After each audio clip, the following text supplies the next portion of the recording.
Mexico City, Mexico, Ubaldo Hernandez. His brother gave him an option to learn how to play soccer or fight. Hernandez chose boxing. And 7 years later, 18 wins as a pro, 9 losses, 2 draws, and 9 knockouts. Teddy Atlas, you take a look at his last 5. He has a loss to Vivian Harris earlier in his career. He lost a split decision to Angel Vasquez. What are Teddy's tips for Ubaldo Hernandez? Well, if Hernandez is going to pull off the upset, circle to your left away from his hook. Keep Cotto's best weapon unable to be used. Move away from it. And look before you leap. Very important. You have a habit of jumping in with punches and spots. Before you do, make sure Cotto is not set or you're going to jump into a punch. Use that long left hand. Force Cotto to come to you. Use that reach. This way you can box and you can keep the stronger Cotto out of position and off balance. Miguel Cotto is 22 years of age. He represented Puerto Rico in the Sydney Olympic Games in the year 2000. In August of last year, he suffered a bad car accident, falling asleep at the wheel on the way to the gym. In the year 2002, 6-0 with 5 knockouts. He said, I'd make this year count, and he's done that, constantly stepping up in class, coming off the win against John Brown in his last fight. Teddy Atlas, the keys for Miguel Cotto. Well, Cotto's going to stay undefeated. Butter your bread with your best punch. It's your bread and butter punch, the left hook, usually to the body. Catch him coming. We just talked about it. Hernandez likes to jump in. Throw Chris counters as Hernandez tries to jump in spots. Leaves himself wide open. And don't get tied up. You're the stronger, you're the better fighter inside. Take advantage of that by keeping your hands free, taking a step back if you have to. Make sure you create room and make sure you're working with the smaller man on the inside. Roberto Ramirez Sr. is the referee for this 10-round junior welterweight showdown. Cotto to your right, Hernandez to your left. Unified rules used for the main event. They are as follows. No 3 knockdown rule, no standing 8 count.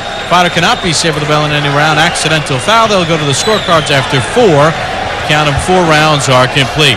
8,000 fans on hand here in Miguel Cotto's hometown of Caguas. Cotto limbering up. Now, Teddy, we were here in Puerto Rico a few Sundays ago for the ESPN boxing special. Hot prospect Alex Trujillo, undefeated as a pro, stepped into the ring against Javier Jauregui from Mexico. Jauregui pulled off the upset. Does Hernandez have the same opportunity tonight? He has the experience. He has a very awkward style. But he's the smaller man here. I don't think he's physically strong enough for Cotto. And Cotto knows how to fight. He's not just a strong guy. He knows how to counter. He knows how to box. I mentioned Cotto in his 7th fight of 2002. He has 5 knockouts in his 6 appearances. He says he wants to have the same schedule in 2003. I asked him about a world championship shot, and he said, I'm still a full year away from challenging for a title. He wants to go about it the right way. He's remaining busy. He's constantly fighting better and better opponents, but he says, I'm not rushing anything. Right now, it looks like you're looking at a big welterweight when you look at Cotto. He is a very big, strong junior welterweight right now. And he's only 22. He turned 22 just last month. Hernandez can be very awkward. He has long arms. He can use that jab. He can stay on the outside a little bit. Hernandez has that awkward way. He'll step out on you, and then in spots, he'll jump in with punches. In his last fight, Hernandez suffered a cut along the scalp line back in July against Vivian Harris. 3 fights ago against Joaquin Gallardo, he suffered a cut. One thing Hernandez does not have, he does not have power. He's awkward, he's very experienced, he's game. He'll stay on the outside, try to use that long jab, but he does not have pop in his gloves. His last knockout came a little over a year ago in Savannah, Georgia, knocking out Ivo Elder in Elder's backyard in a fight Hernandez took on 7 days' notice. Finished him off in the first round, but Elder is not in the class of Miguel Cotto. No, he's not. Hernandez has been on the floor in his last 2 fights. Cotto has the power to put him on the floor again. Cotto's a careful fighter. Even though he's strong, he's not a walking guy. I've watched that about him as he's been developing out of the amateurs. He likes to take his time. He's good defensively. Likes to get a good feel, good sense for what you're doing. Likes to counter. But he's very thoughtful in there. He is not in any way reckless. Some people might say he's not aggressive enough. I think right now he's just trying to get the basics down. Get to where he's always in control, where he knows what he can do and be aggressive at the right time.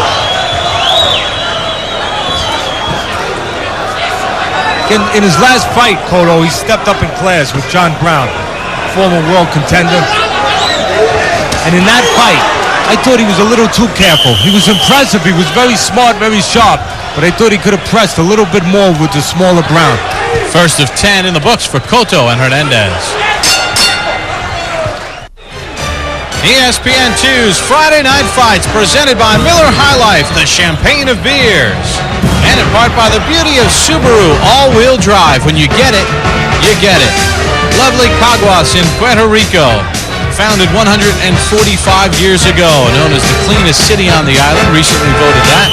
And the capital of sports in Puerto Rico, Miguel Cotto, fighting in tonight's main event, is a native of Caguas. And 8,000 fans are on hand to see him perform against Osvaldo Hernandez. Round number 2 underway. Cotto in the red, Hernandez in the white. I'd like to know what Cotto weighs now.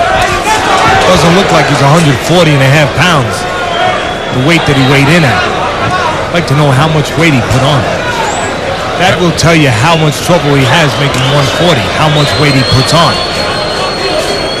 Cotto said he's never seen a tape of Hernandez. You get a look at the numbers from round number 1. Says I'll feel him out for a few rounds.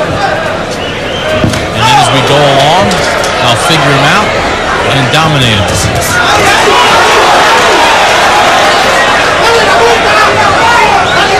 We've been talking about the strength difference. Cotto being so much stronger. Hernandez turned pro at 146 pounds, featherweight limit.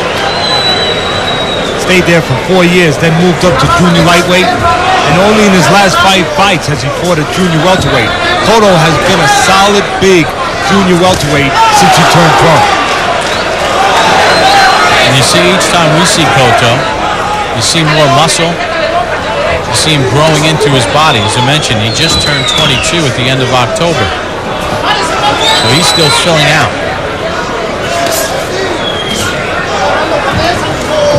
Always thoughtful, Cotto. Nice counter left hand there by Miguel Cotto. It's the temperament of a fighter. It shows.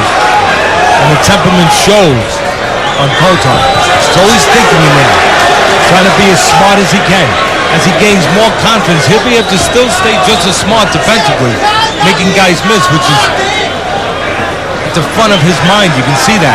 But he'll also be able to be a little bit more aggressive at the same time. That comes with seasoning, Bob. Excuse me. Well, you talk about seasoning. Let's talk about a little bread and butter. The left hook of Cotto. That's his best punch. That is his forte. He has power in that. It comes very quick, too. He can throw it, as you said, to the body and to the head.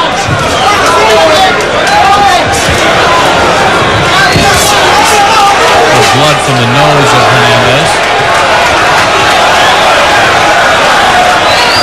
Hernandez giving up his height a little bit, but scoring with a left hook as Cotto went straight back. Got him right on the chin.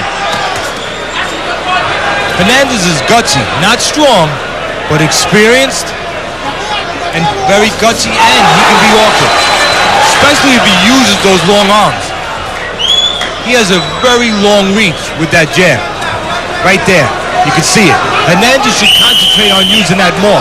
Even though he was effective in spots inside, he's not going to win inside with Cotto.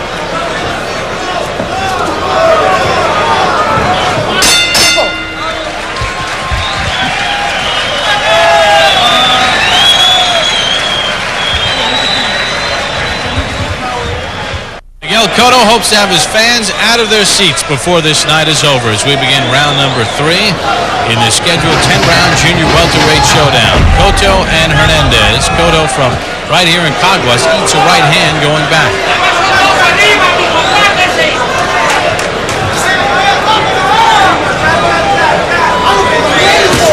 Looks like Cotto's trying to lure Hernandez in, get the taller Hernandez, the longer Hernandez to give up his height, to come in. So Cotto maybe can unleash his best punch. The one you talked about the last round, the left hook counter. The left hook by Hernandez. He landed one in the last round. Teddy, in the first 2 rounds, Hernandez, according to CompuBox, has landed just 5 of 54 jabs. He's just looking to fight in spots right now. Not jab steady enough, Hernandez. Meanwhile, Cotto is 17 of 53 with the jab. Hernandez is awkwardly clever. Just watch him. Just go out.